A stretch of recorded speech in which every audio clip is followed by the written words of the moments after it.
నమస్తే, నేను Deepa. Welcome to Suman TV.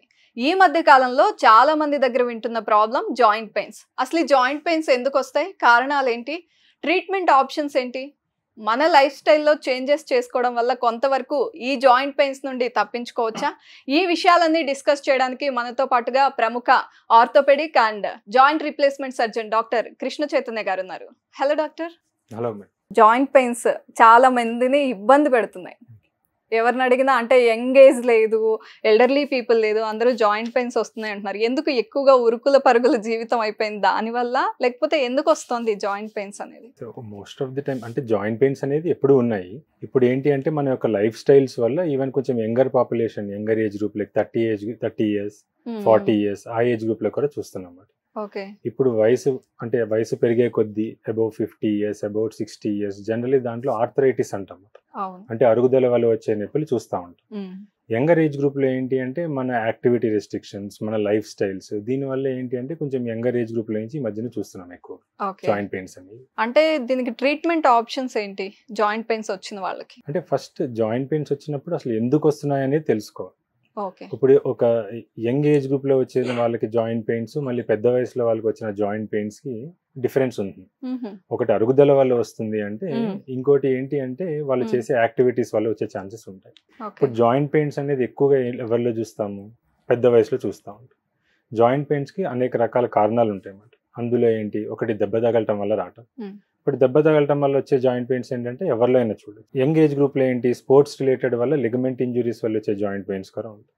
దాంతోపాటు మళ్ళీ కామన్గా చూసేది ఈ మధ్యకాలంలో ఫీవర్ నుంచి రికవర్ అవుతా ఉంటే పోస్ట్ వైరల్ ఆర్థరాలజీ అంట. అది వైరల్ ఫీవర్స్ నుంచి రికవర్ అవుతా ఉంటే వచ్చే జాయింట్ పెయిన్స్.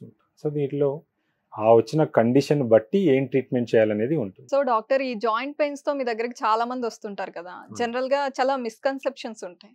అంటే ఎలాంటివి డిస్కస్ చేస్తుంటారు మీతో? అంటే మిస్కన్సెప్షన్స్ ఏంటంటే వాళ్ళకి ఫస్ట్ అసలు దాని గురించి ఒక అవగాహన ఉందా లేదా అనేది ఫస్ట్ ఒక పాయింట్. చాలా మంది ఏంటి అంటే నేను అన్నట్టు ముందే ఏంటి కొంచెం ఆన్లైన్లో దాని గురించి చదివి వస్తూ ఉంటాం. సో ఆన్లైన్లో చదివి వచ్చిన వాళ్ళకి ఏంటి అంటే కొంచెం మనం ఎక్స్ప్లెయిన్ చేయడం అనేది కొంచెం ఇబ్బందిగా ఉంది. సెకండ్ థింగ్ ఏంటి అంటే జాయింట్ పెయిన్స్ అంటే ఇట్స్ నాట్ జస్ట్ అంటే ఎముకలో ఇబ్బంది ఉంటేనే జాయింట్ పెయిన్ రావాల్సిన అవసరం లేదు. ఇప్పుడు ఎముక చుట్టూరు ఉండే మనకి కండరాల్లో కానీ, ఎముక లోపల ఉండే లిగమెంట్స్ వల్ల కానీ, దీంట్లో ఏమన్నా ఇబ్బంది ఉన్నా కానీ జాయింట్ పెయిన్స్తో వస్తూ ఉంటారు. సో ఇప్పుడు ఇలా జాయింట్ పెయిన్స్తో వచ్చిన వాళ్ళకి ఏంటి అంటే యంగర్ ఏజ్ గ్రూప్లో చూసామనుకోండి, చాలా మంది వరకు ఏంటి అంటే ఈ కండరాల ఇబ్బందితో వస్తూ ఉంటారు. లెట్స్ ఏ కంటిన్యూస్గా ఒక యాక్టివిటీ చేసేవాళ్ళు టెండినైటిస్ అంటాం అన్నమాట. అంటే రిపీటెడ్గా యాక్టివిటీస్ చేయడం వల్ల ఫ్రిక్షన్ వల్ల వస్తూ ఉంటాయి. ఇప్పుడు ఎల్డర్లీ ఏజ్ గ్రూప్లో వచ్చారనుకోండి, పెద్ద వయసులో వాళ్ళు వచ్చిన వాళ్ళకి mostly it's because of age related arthritis అంటాం. సో అందరికీ joint pains it's not only because అంటే ఎముకలో ఇబ్బంది వల్లే వచ్చింది కాదు, దాని చుట్టుపక్కల ఉండే కండరాల వల్ల కూడా వస్తూ ఉంటుంది. సో అదొక మిస్కన్సెప్షన్ ఉంటుంది. అది కాకుండా చాలా మంది అంటే సర్జరీస్కి వెళ్తే కష్టం అని చెప్పి రకరకాల ఆప్షన్స్ తీసుకుంటూ ఉంటారు కదా, ఇంకా ఎలాంటివి డిస్కస్ చేస్తారు మీతో? అంటే అప్పుడు సర్జరీ అంటే యూ హ్యావ్ టు సీ. ఇప్పుడు ఫర్ ఎగ్జాంపుల్ ఆర్థరైటిస్ గురించి మాట్లాడుతున్నాం అంటే అరుగుదలలో కూడా ఒక స్టేజెస్ కింద చెప్తాం. స్టేజెస్ అనేది ఎందుకు, మన ట్రీట్మెంట్ హెల్ప్ చేయడానికి, సర్జరీ ప్లాన్ చేయడానికి హెల్ప్ఫుల్ ఉంటుంది. ఇప్పుడు ఎర్లీ ఆర్థరైటిస్ పేషెంట్లు అంటే అప్పుడప్పుడే అరుగుదల మొదలవుతున్న వాళ్ళల్లో మోస్ట్లీ ఏంటి అంటే ఎక్సర్సైజెస్ కానీ, లేదు అంటే వాళ్ళకున్న అరుగుదల వల్ల సప్లిమెంట్స్ కానీ చెప్తా ఉంటాం అన్నమాట. ఇప్పుడు సప్లిమెంట్స్ లో కూడా ఏంటంటే వివిధ రకాలైన సప్లిమెంట్స్ ఉంటాయి. అది ఎర్లీ స్టేజెస్ ఆఫ్ ఆర్థరైటిస్ లో హెల్ప్ఫుల్ గా ఉంటాయి. ఇప్పుడు అడ్వాన్స్డ్ ఆర్థరైటిస్ అంటే అరుగుదల బాగా ఎక్కువైంది, ఆల్రెడీ అందులో ఎముక టచ్ అవుతుంది అనుకోండి, వాళ్ళకి సర్జరీ గురించి ఎక్స్ప్లెయిన్ చేయటము, సర్జరీ వల్ల వాళ్ళ బెనిఫిట్స్ చెప్పడం వల్ల అడ్వాంటేజ్ ఉంది. ఓకే. అంటే ముందుగానే రాకుండా లేదా ఇనిషియల్ స్టేజెస్ లో లైఫ్ స్టైల్లో ఎలాంటి చేంజెస్ చేసుకోవాలి, ఎలాంటి సప్లిమెంట్స్ అయితే బెనిఫిట్? మళ్ళీ అందులో చిన్న వయసు పెద్ద వయసు. చిన్న వయసులో ఎట్లా యాక్టివిటీస్, రెగ్యులర్గా యాక్టివిటీస్ చేసేవాళ్ళు, లెట్స్ ఎవరైనా జిమ్కి వెళ్తున్నారు అంటే జిమ్కి వెళ్ళినప్పుడు ఏంటంటే ఫస్ట్ ఒక 10 to 15 minutes వార్మప్ ఎక్సర్సైజ్ అనేది చాలా ఇంపార్టెంట్. ఎందుకు, దాంట్లో చాలా వరకు ఏంటంటే ఎవరైతే జిమ్కి వెళ్ళి పెయిన్స్తో వస్తారో వీళ్ళందరూ వార్మప్ ఎక్సర్సైజ్ స్కిప్ చేస్తారు. వార్మప్ ఎక్సర్సైజ్ ఎప్పుడైతే స్కిప్ చేసామో దానివల్ల ఏమవుతుందంటే ఒక ఫ్రిక్షన్, అంటే కంటిన్యూస్గా ఒక పాయింట్లోనే ఒకే టైప్ ఆఫ్ ఎక్సర్సైజ్ చేయటం వల్ల నొప్పితో వస్తూ ఉంటారు. ఫర్ ఎగ్జాంపుల్ టెన్నిస్ ఎల్బో అంటాం అన్నమాట. ఎల్బో రీజియన్లో పెయిన్ చాలా మంది వస్తూ ఉంటారు. అంటే ఇంప్రాపర్గా వెయిట్ లిఫ్ట్ చేయటం వల్ల కానీ, లేకపోతే ముందు కొంగి బాగా పనిచేసేటప్పుడు ఒక్కొక్కసారి బ్యాక్ పెయిన్తో, ఇవన్నీ ఎట్లా వెళ్తాయి అంటే మనం చేసే యాక్టివిటీ రిలేటెడ్. అదే నెక్స్ట్ వచ్చేసి ఏంటి, అరుగుదల వయసుతో పాటు, పెద్ద వయసుతో పాటు వచ్చిన అరుగుదల. ఈ పెద్ద వయసుతో పాటు వచ్చిన అరుగుదలలో ఏంటి అంటే ఎముక టచ్ అయ్యే స్టేజ్లో వచ్చారా, లేదా కొంచెం ఎర్లీ స్టేజెస్లో వచ్చారా. ఇప్పుడు ఎర్లీ స్టేజెస్లో వచ్చిన వాళ్ళకి ఏంటి అంటే ఇంకా జాయింట్ స్పేస్ అనేది, ఆ గ్యాప్ అనేది ఇంకా ఉంటుంది. ఇప్పుడు ఇవన్నీ ఆర్థరైటిస్ కానీ మనం ఏం మాట్లాడుతున్నా ఇందులో ఏంటి మేజర్గా ఇబ్బంది అయ్యేదంటే ప్రతి జాయింట్లోని కార్టిలేజ్ అనేది ఉంది. సో ఈ కార్టిలేజ్ అనేది ఏంటంటే ఒక చిన్న పొర. ఇది మన స్మూత్గా ఉన్నప్పుడు ఏమవుతుంది అంటే ఒక మూమెంట్ అనేది చాలా ఫ్రిక్షన్ లేకుండా స్మూత్గా అవుతా ఉంది. ఇప్పుడు వయసు పెరుగుతున్న కొద్దీ లేదా దెబ్బ తగలటం వల్ల కానీ కార్టిలేజ్లో డ్యామేజ్ వస్తుంది. ఇప్పుడు మనం ఏదైతే సప్లిమెంట్స్ మాట్లాడుతున్నామో ఆల్ దీ సప్లిమెంట్స్ ఏదైతే ఉన్నాయో అన్ని కార్టిలేజ్ యొక్క హెల్ప్ చేయడం కోసం ఉన్న సప్లిమెంట్స్. ఓకే. ఇప్పుడు ఈ సప్లిమెంట్స్లో కూడా 2-3 రకాలు ఉన్నాయి. ఒకటి కొల్లాజిన్ బేస్డ్ సప్లిమెంట్స్, నెక్స్ట్ వచ్చేసి ఏంటి అంటే గ్లూకోజమైన్స్ అంటాం, నెక్స్ట్ వచ్చేసి కాండ్రాటిన్. ఇప్పుడు ఒక్కొక్క దానికి ఒక స్పెసిఫిసిటీ లాగా ఉంది. ఇప్పుడు కొల్లాజిన్ బేస్డ్ సప్లిమెంట్స్ వరకు వచ్చాము అంటే యంగర్ ఏజ్ గ్రూప్లో ఇవ్వడానికి it will be much beneficial. Collagen మళ్ళీ గ్లూకోజమైన్ సప్లిమెంట్స్ ఏంటి అంటే ఎల్డర్లీ ఏజ్ ఆర్థరైటిస్లో వచ్చిన వాళ్ళు ఇస్తూ ఉంటాం. అది ఎర్లీ స్టేజెస్తో. లైక్ ఐ సెడ్, ఆ పేరులో ఉన్నట్టు ఇవి సప్లిమెంట్స్. ఓకే. దీంతో పాటు లైఫ్ స్టైల్ మాడిఫికేషన్స్ కానీ లేకపోతే మనం చేసే ఎక్సర్సైజ్ కానీ అన్నీ కంబైన్డ్గా ఒక హోలిస్టిక్ అప్రోచ్లో వెళ్తే you can see results. Okay. And ఈ కొలాజిన్ విషయం వచ్చేసరికి చాలా మంది ఓన్లీ జాయింట్ పెయిన్సే కాకుండా స్కిన్ కూడా బెటర్ అవుతుంది అనేది వింటున్నాం. అంటే అది నిజమేనా? అంటే ఇప్పుడు కొల్లాజిన్ అనేది ఏంటి అంటే ఇట్స్ ఎ ప్రోటీన్ ఫామ్. మన బాడీలో కొల్లాజిన్ అనేది ఒక బేసిక్ ప్రోటీన్ ఫామ్లో ఉంది. ఇప్పుడు కొల్లాజిన్లో ఎన్ని రకాలు ఉన్నాయి అంటే ఆల్మోస్ట్ మోర్ దాన్ 20 వెరైటీస్ ఉన్నాయి.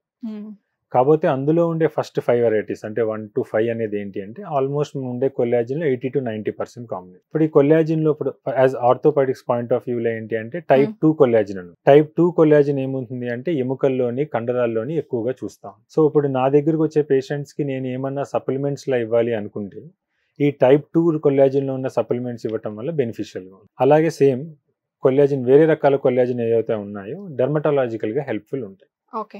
నేను ఎముకలకి మళ్ళీ కండరాలకు సంబంధించి ఇచ్చినా కానీ it has some effect over the skin also.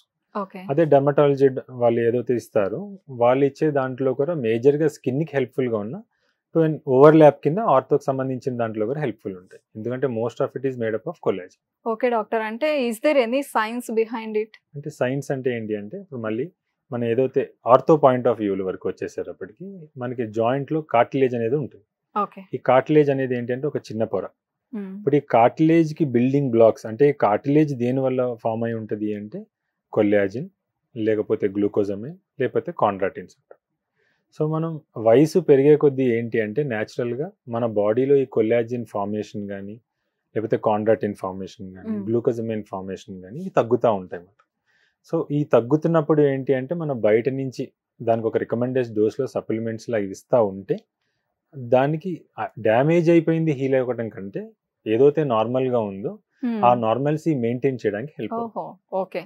అంటే ఎంతవరకు ఇంపాక్ట్ ఉంటుంది ఈ కొలాజిన్ వాడడం వల్ల? అంటే ఇందులో మళ్ళీ ఇంపాక్ట్ అనేది ఏంటంటే selection of patient is always important. ఇప్పుడు లెట్స్ సే ఒక 30 years, let's early 30s, late 30s లేకపోతే 40 yearsలో వచ్చే పేషెంట్స్ వీళ్ళకి మోస్ట్లీ యాక్టివిటీ రిలేటెడ్ వస్తుంది. మనం కామన్ గా చూస్తున్నాం ఈ మధ్యన మ్యారథాన్ రన్నర్స్ అని చెప్పి యాక్టివ్గా ఏమన్నా యాక్టివ్గా బాగా ఇన్వాల్వ్ అయ్యే వాళ్ళు జస్ట్ లైక్ ఒక సప్లిమెంట్స్ లాగా కొల్లాజిన్ సప్లిమెంట్స్ కానీ లేకపోతే గ్లూకోజమైన్ సప్లిమెంట్స్ చేయడం వల్ల it will be healthy joint. But that said again ఈ సప్లిమెంట్ అనేది to your natural lifestyle మాడిఫికేషన్స్కి and also at the same time regular ఎక్సర్సైజెస్కి యాడ్ ఆన్ అయ్యి will have a better joint. So doctor, ఏ age group వాళ్ళకి supplements benefit అవుతాయి? అసలు life style changes చేసుకోవడం వల్ల జాయింట్ పెయిన్స్ రాకుండానే చూసుకోవచ్చా? ఏజ్ గ్రూప్ స్పెసిఫిక్గా అయితే అగైన్ మళ్ళీ selection of patient is always very important. Okay. So younger age group గురించి మాట్లాడదాం ఫస్ట్. యంగర్ ఏజ్ గ్రూప్లో ఉండే యాక్టివిటీస్ చేసే వాళ్ళకి రెగ్యులర్గా యాక్టివిటీస్ చేసే వాళ్ళకి joint is always basically about mobility. So ఎంత కదలిక ఉంది, మొబిలిటీ అంటే కదలిక, ఎంత కదలిక ఉంది అంటే అంత హెల్దీ జాయింట్ ఉన్నట్టు. ఇప్పుడు దీంతో పాటు మొబిలిటీతో పాటు అంటే కదలికతో పాటు నొప్పి ఉన్నప్పుడు ఏంటి అంటే దానికి సంబంధించి కొన్ని టెస్టులు చేస్తాం, లైక్ ఎక్స్రే తీయటం కానీ లేకపోతే దానికి సంబంధించి వేరే పరీక్షలు ఏవి ఉంటాయి చేస్తాం. అందులో వాళ్ళు చేసే యాక్టివిటీస్కి ఈ కొల్లాజిన్ సప్లిమెంట్స్ కానీ లేకపోతే గ్లూకోజమైన్ సప్లిమెంట్స్ కానీ ఇవ్వటం వల్ల వాళ్ళు చేసే యాక్టివిటీస్కి కొంచెం లాంగ్ టర్మ్గా బెనిఫిషియల్గా ఉంటుంది. అదే ఇప్పుడు లేట్ అంటే అరుగుదల వల్ల వచ్చిన ఆర్థరైటిస్ అని ఏదైతే ఉందో అరుగుదల వల్ల వచ్చిన ఆర్థరైటిస్లో దాంట్లో నేను చెప్పినట్టు స్టేజెస్ కింద ఉంటాయి. అర్లీ ఆర్థరైటిస్ అంటే స్టేజ్ 1 స్టేజ్లో ఇంకా గ్యాప్ మెయింటైన్ అవుతుంది. వీళ్ళకి సప్లిమెంట్స్ ఇవ్వటం వల్ల దాంతో పాటు ఎక్సర్సైజ్ చేసుకుంటా ఉంటే హెల్ప్ఫుల్గా ఉంటుంది. రైట్. మీరు అంటున్నారు కదా గ్లూకోజమిన్ కానీ కాండ్రైటిన్ కానీ లేదా ఇప్పుడు కొలాజిన్ కానీ, కొలాజిన్కి ఈ 2 సప్లిమెంట్స్కి ఏంటి డిఫరెన్స్? అంటే ఇప్పుడు అన్ని బేసికల్గా ఏంటి అంటే ఆ కార్టిలేజ్లో ఒక ప్రొడక్ట్, ఆ కార్టిలేజ్లో ఏదైతే ఉన్నాయో మల్టిపుల్ టైప్స్ ఆఫ్ దాంట్లో ఇవి బిల్డింగ్ బ్లాక్స్ లాగా. ఓకే. సో బేసికల్గా లెట్స్ ఫస్ట్ కొల్లాజిన్ గురించి మాట్లాడదాం. కొల్లాజిన్ నేను చెప్పాను కదా మల్టిపుల్ టైప్స్ ఉంటాయి. ఇందులో ఎముకకు సంబంధించి ఏంటి అంటే కాంపోజిషన్ టైప్ 2 కొల్లాజిన్ అనేది ఎక్కువగా చూస్తాం. Next glucosamine. గ్లూకోజమైన్ అనేది ఏంటంటే it's more of an amino sugar అంట. ఇందులో ఏం చేస్తుంది ఇది? కొల్లాజిన్ అనేది గ్లూలా అంటే దాని వేరే పేరుగా గ్లూలా అంటే ఈ గ్లూకోజమైన్ ఏంటంటే కుషన్ అంటాం. సో అన్నిటి ఎవ్రీథింగ్ ఈజ్ ఇంటర్లింక్డ్. సో అందుకే మనకి ఏదైతే మెడికేషన్స్ ఉన్నాయో అవి కూడా ఏంటి అంటే అన్ని మిక్సప్ కింద ఉంటాయి అన్నమాట. ఈ medication collagen plus glucosamine plus chondroitin అన్ని అడిషనల్ గా ఉంటాయి అన్నమాట దాంతో. ఇప్పుడు ఈ గ్లూకోజమైన్ కానీ ఇవి కానీ వాడుతూ ఉంటే ఏంటి అంటే రీసెర్చ్ ఏమంటున్నాయి, దీంట్లో యాంటీ ఇన్ఫ్లమేటరీ అంటమాట. యాంటీ ఇన్ఫ్లమేటరీ అంటే ఏ జాయింట్లో అయినా అరుగుదల వస్తుంది అంటే దాంట్లో ఇన్ఫ్లమేషన్ ఉన్నట్టు, అంటే వాపు ఉన్నట్టు. వాపు అంటే బయటికి కనపడే వాపు కాదు, లోపల ఉండే వాపు. సో ఈ వాపు తగ్గడానికి మనం ఇచ్చే ఈ సప్లిమెంట్స్ కొల్లాజిన్ కానీ గ్లూకోజమైన్ కానీ యాంటీ ఇన్ఫ్లమేషన్ అంటే వాపు తగ్గడానికి హెల్ప్ చేస్తాయి ఈ రెండు. దాని తర్వాత ఏంటి, యాంటీ ఆక్సిడెంట్ అంటాం. యాంటీ ఆక్సిడెంట్ అంటే ఏంటి, ఈ వాపు ఎప్పుడైతే లోపల ఎక్కువ అయిపోతూ ఉంటుందో దాంట్లో రాడికల్స్ వెళ్ళి జాయింట్ని బేసికల్గా కార్టిలేజ్ని డ్యామేజ్ చేస్తూ ఉంటాయి అన్నమాట. అగైన్ ఈ సప్లిమెంట్స్ ఇవ్వటం వల్ల యాంటీ ఆక్సిడెంట్ ప్రాపర్టీస్లో ఆ రాడికల్స్ని కొంచెం డిస్ట్రాయ్ చేయడానికి హెల్ప్ చేస్తుంది. సో బేసికల్గా ఇండైరెక్ట్లీ ఇవి ఏం చేస్తున్నాయి, అది ఏదైతే కార్టిలేజ్ ఉందో ఆ కార్టిలేజ్ హెల్త్ ప్రొటెక్షన్ కోసం హెల్ప్ చేస్తుంది. రైట్. ఇది కాకుండా జనరల్గా అందరికీ ఒక మిస్కన్సెప్షన్, అది నిజమో తెలీదు అందుకే అడుగుతున్నాను. స్టెప్స్ ఎక్కొచ్చు కానీ దిగకూడదు, దిగితే మోకాళ్ళు అంటే జాయింట్ పెయిన్స్ వస్తాయి లేకపోతే అరుగుదల అందుకే స్టార్ట్ అవుతుంది అంటారు, అది నిజమేనా? అంటే మళ్ళీ అదే మీరు అడిగిన దాంట్లో ఇందాక అన్నట్టు ఏం చేసినా హై ఇంపాక్ట్ లో ఇంపాక్ట్ అంత. ఓకే. సో మనం మోకాల గురించి మాట్లాడతాం. మోకాల గురించి వరకు చేసినప్పుడు ఏంటంటే ఇఫ్ యూఆర్ వాకింగ్ ఆన్ అంటే ప్లెయిన్ రోడ్ మీద నడుస్తున్నారు, సో బేసికల్గా ఏంటంటే వెయిట్ డిస్ట్రిబ్యూషన్ అనేది ఈక్వల్గా ఉంటుంది. ఇప్పుడు మనం ఎప్పుడైతే స్టెప్స్ ఎక్కటం కానీ దిగటం కానీ పెద్ద డిఫరెన్స్ ఉండదు, ఏదైనా ఒకటే. ఎక్కటం కానీ దిగటం కానీ చేస్తున్నప్పుడు ఏంటి అంటే లోడ్ అనేది ఆ మోకాళ్ళ మీద ఎక్కువగా పడతా ఉంటుంది. సో ఎప్పుడైతే అరుగుదల మార్పులు స్టార్ట్ అవుతున్నాయో ఇలా హై ఇంపాక్ట్ ఉండే ఏంటి యాక్టివిటీస్, స్క్వాటింగ్ అంటే కింద కూర్చుని చేయటం, రెండోది ఎక్కువ మెట్లెక్కి దిగటము, ఇవనేది ఏంటంటే దాని మీద ప్రెషర్ ఎక్కువ పడతాయి కాబట్టి రెస్ట్రిక్ట్ చేయమంటాం. ఎంతవరకు మాక్సిమం రెస్ట్రిక్ట్ చేస్తే అంత మంచిదని చెప్తాం. ఓకే. అంటే ఇంతకు ముందు అంటే ఒక 10 years ago చాలా మంది ఎక్సర్సైజ్ కోసం మెట్లెక్కి దిగండి బాడీ కదులుతుంది కదా అని కూడా చెప్పేవాళ్ళు. అంటే ఇది కాంట్రడిక్టరీ స్టేట్మెంట్స్ లాగా ఉన్నాయి. అప్పుడు అలా చెప్పేవాళ్ళు, మళ్ళీ ఇప్పుడు ఎక్కొద్దు దిగొద్దు అని చెప్తున్నారు. ఇప్పటికీ కూడా కార్డియాలజిస్ట్ ఎప్పుడైనా మీరు మాట్లాడితే వాళ్ళు మెట్లెక్కి దిగటం మంచిదనే చెప్తారు. But and orthopaedic point of వ్యూలో ఏమవుతుంది అంటే మోకాలు ఇబ్బంది ఎక్కువ అయ్యే ఛాన్స్ ఉంటుంది అని చెప్పి ఇప్పుడు ఎక్కి దిగకూడదు అనేది కాదు. ఒకవేళ మోకాలు నొప్పులు స్టార్ట్ అయిన తర్వాత జాగ్రత్త పడే దాంట్లో ఎక్కి దిగటం ఎంతవరకు తగ్గించుకుంటే అంత మంచిది. ఓకే. రాకముందు ఈజ్ ఇట్ ఓకే అంటే మోకాళ్ళ నొప్పులు స్టార్ట్ అవ్వక ముందు నార్మలేనా అది? అంటే నార్మల్ అంటే మళ్ళీ అగైన్ మీకు పెయిన్ ఒకసారి స్టార్ట్ అయిన తర్వాత అవాయిడ్ చేస్తే బెటర్. ఓకే. మెట్లెక్కి దిగటం అనేది ఒక ఎక్సర్సైజ్ కార్డియాలజిస్ట్ వాళ్ళు చెప్తా ఉంటారు, గుండెకి సంబంధించి మంచిది అని చెప్పి. అది they will be in a better position to comment. మా వరకు వచ్చేసే వరకు మేమేం చెప్తాము, ఇది ఎక్కువ చేసే కొద్దీ లోడ్ ఎక్కువ పట్టడం వల్ల అరుగుదల అనేది ఎక్కువగా ఫాస్ట్గా అయ్యే ఛాన్స్ ఉంది అనేది కాన్సెప్ట్ అనమాట. సో దాని ప్రకారంగా అవాయిడ్ చేస్తే బెటర్ అని. మీరు ఇందాక అడిగినట్లు మెట్లు ఎక్కి దిగే అని చెప్పి, సో అరుగుదలే కాకుండా చాలా మందికి ఈ మధ్య కాలంలో మీరు చూసారంటే స్పోర్ట్స్ ఇంజరీస్ చాలా పెరిగిపోయాయి. స్పోర్ట్స్ ఇంజరీస్లో కామన్గా ఏం చూస్తాము, మోకాల్లో కానీ లేకపోతే షోల్డర్లో కానీ చూస్తాం. మోకాళ్ళ వరకు వచ్చేసి లిగమెంట్ ఇంజరీస్ ఉంటాయి. దాంట్లో చాలా కామన్గా ACL, PCL అంటారు. ఇప్పుడు మెట్లు ఎక్కి ఈ ACL, PCL ఇంజరీస్ ఉన్న వాళ్ళకి యంగర్ ఏజ్ గ్రూప్లో అయినా కానీ మెట్లు ఎక్కి దిగుతూ ఉంటే ఇట్లా జారిపోయే లక్షణాల కింద కనిపిస్తూ ఉంటాయి. సో ఆ లిగమెంట్ ఇంజరీస్ ఉన్న వాళ్ళకి మెట్లు ఎక్కకూడదు అనేది ఎందుకు అంటే దాన్ని అడ్రస్ చేయడానికి. అదే ఇప్పుడు పెద్ద వయసులో ఎందుకు చెప్తున్నాము, లోడ్ పడితే అరుగుదల ఫాస్ట్గా అవుతుందని చెప్పటం. So that's complete again age వల్ల వచ్చే డిఫరెన్స్ మాట.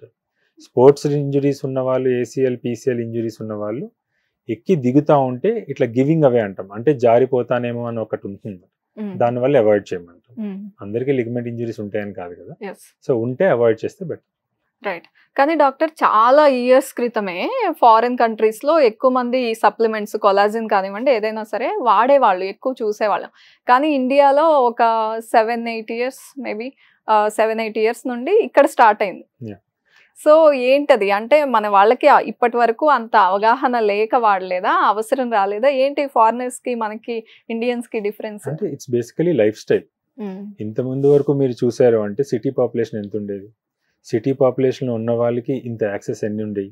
ఇప్పుడు జిమ్స్ వరకు మాట్లాడుకుందాము. జిమ్ ఒక లెట్స్ సే ఒక 5 ఇయర్స్ బ్యాక్స్ ఎన్ని జిమ్స్ ఉండేవి? ఇప్పుడు చూస్తే every street has got a gym. So people are becoming more and more health conscious. So health conscious అవుతున్నప్పుడు ఏంటి, it's good to be health conscious. So మన exercise ఇవి చేస్తున్నప్పుడు ఏంటి అంటే కొన్నిసార్లు ఇంజురీస్ అయ్యే ఛాన్స్ ఉంటాయి. There is always that part, injury అయ్యే ఛాన్సెస్ ఉంటాయి. సో మళ్ళీ అగైన్ ఆ ఇంజురీస్ అవ్వడానికి ఏమన్నా హెల్ప్ఫుల్గా ఉంది అంటే ఈ supplements. So since our life styles have been అంటే ఈ లాస్ట్ 5 to 7 ఇయర్స్ మీరు అన్నట్టు మారుతున్నాయి కాబట్టి సో మనకి ఇప్పుడు అవగాహన దాని గురించి ఎక్కువ పెరిగింది. కొలాజిన్ అనే సప్లిమెంట్స్ కానీ వేరే సప్లిమెంట్స్ కానీ మార్కెట్లో ఉన్నా ఇప్పుడు మన లైఫ్ స్టైల్స్ మారుతున్న కొద్దీ మనం మోర్ హెల్త్ కాన్షియస్ అవుతున్నాం కాబట్టి యంగర్ పాపులేషన్ అంటే 30s, 40s లోనే వాళ్ళకి ఒక అవగాహన వచ్చింది. అది మంచిదే. మళ్ళీ మన మోకాలు అనేది కొంచెం జాగ్రత్తగా చూసుకోవాలి, జాయింట్స్ అనేది జాగ్రత్తగా చూసుకోవాలి. So they are started using supplements. Right. Final గా ఈ డిస్కషన్ అంతా చూస్తున్న వ్యూవర్స్ కి ఏం చెప్తారు? అంటే కొలాజిన్ ఎంత వాల్యూ అడిషన్ అవుతుంది వాళ్ళ లైఫ్ లో, వాళ్ళ లైఫ్ స్టైల్ చేంజెస్ చేసుకోవడం వల్ల వాళ్ళకి ఎంత బెనిఫిట్ ఉంటుంది? ఏం చెప్తారు ఆడియన్స్? మళ్ళీ again strictly saying this is an holistic approach. అంటే ఓన్లీ సప్లిమెంట్స్ వాడటం వల్ల, ఓన్లీ ఎక్సర్సైజ్ చేయటం వల్ల, లేకపోతే ఓన్లీ లైఫ్ స్టైల్ మోడిఫికేషన్ వల్ల you won't see a better result. అన్నీ హోలిస్టిక్గా అంటే ఎక్సర్సైజ్ చేయాలి, మనం చేస్తున్న ఎక్సర్సైజెస్కి సప్లిమెంట్స్లా తీసుకుంటా ఉంటే you will have a better joint. Mobility again it's all about mobility. When you have అంటే మొబిలిటీ బాగుంది అంటే మనకి కంప్లైంట్స్ రావడానికి ఆస్కారం ఉండదు అనమాట. సో ప్రాబ్లమ్ జనరల్ గా ఏదైనా చిన్న నొప్పి వచ్చిందంటే వాళ్ళే ట్రీట్ చేసేసుకుంటూ ఉంటారు. మీరు అన్నట్టు గూగుల్లో చూడటం ఇదంతా నాలెడ్జ్ ఎక్కువైపోయింది. సో ఎప్పుడు డాక్టర్ దగ్గరికి రావాలి? అంటే బేసికల్గా ఒకసారి ఒక యాక్టివిటీ చేసినప్పుడు ఏమన్నా చిన్నగా పెయిన్ వచ్చింది అంటే ఒక 1 or 2 days అబ్జర్వ్ చేయడంలో తప్పులేదు. బట్ అది ఒక కంటిన్యూస్గా అయిపోతున్నప్పుడు దట్ ఈస్ సంథింగ్ మనం దానికి సంబంధించిన ఆర్థోపెడిక్ డాక్టర్స్ని కన్సల్ట్ చేయాలి. ఇప్పుడు ఫర్ ఎగ్జాంపుల్ జాయింట్ పెయిన్ కానీ, కండరంలో ఇబ్బంది కానీ, మెడ నొప్పి కానీ, నడుము నొప్పి కానీ, కాలు నొప్పి ఇలా ఉన్నప్పుడు ఏంటి అంటే ఫస్ట్ మన యాక్టివిటీ వల్ల ఏదో ఒక 1 or 2 days వచ్చి పర్లేదు అన్న కంటిన్యూస్గా మనకి రోజు మార్నింగ్ లేచినప్పటి నుంచి ఒక బాదరింగ్గా ఉంది అంటే దాన్ని అడ్రస్ చేయాలి. ఆ అడ్రస్ చేయడంలో ఏంటి better to consult an orthopaedician because they will be in a better position. మనకి ఏమి ఇబ్బంది ఉంది, దానికి ఏం చేస్తే బెటర్ అనేది చెప్పడానికి బెటర్గా ఉంది. Right. Thank you doctor. Thank you so much for your time. Thank you.